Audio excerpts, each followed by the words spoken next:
రాష్ట్ర ప్రభుత్వం అత్యంత ప్రతిష్టాత్మకంగా నిర్వహిస్తున్న కంటి వెలుగు కార్యక్రమం అమలుపై జిల్లా కలెక్టర్లతో ప్రభుత్వ ప్రధాన కార్యదర్శి శాంతికుమారి వీడియో కాన్ఫరెన్స్ నిర్వహించారు. తాత్కాలిక సచివాలయం బీఆర్కే భవన్ నుంచి నిర్వహించిన ఈ వీడియో కాన్ఫరెన్స్లో వైద్య ఆరోగ్య శాఖ కార్యదర్శి ఎస్వీఎం రిజ్వీ, ఆరోగ్య కుటుంబ సంక్షేమ శాఖ కమిషనర్ శ్వేతా మెహంతి పాల్గొన్నారు.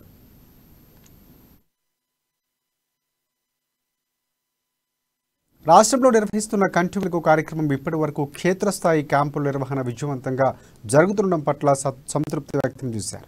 రాష్ట్రంలో మొదటి 2 రోజుల్లో 3.87 లక్షల మందికి కంటి పరీక్షలు నిర్వహించగా అవసరమైన 97,335 మందికి కళ్లద్దాలు పంపిణీ చేస్తున్నట్లు తెలిపారు.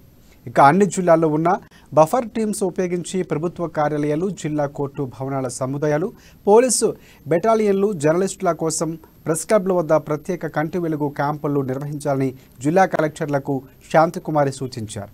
కంటి అద్దాల నిల్వలను వివరాలను కూడా రోజువారీగా సరిచూసుకోవాలని కూడా పేర్కొన్నారు. ఎలాంటి ఇబ్బందులు లేకుండా క్యాంపుల నిర్వహణ చేపట్టాలని సిఎస్ సూచించారు.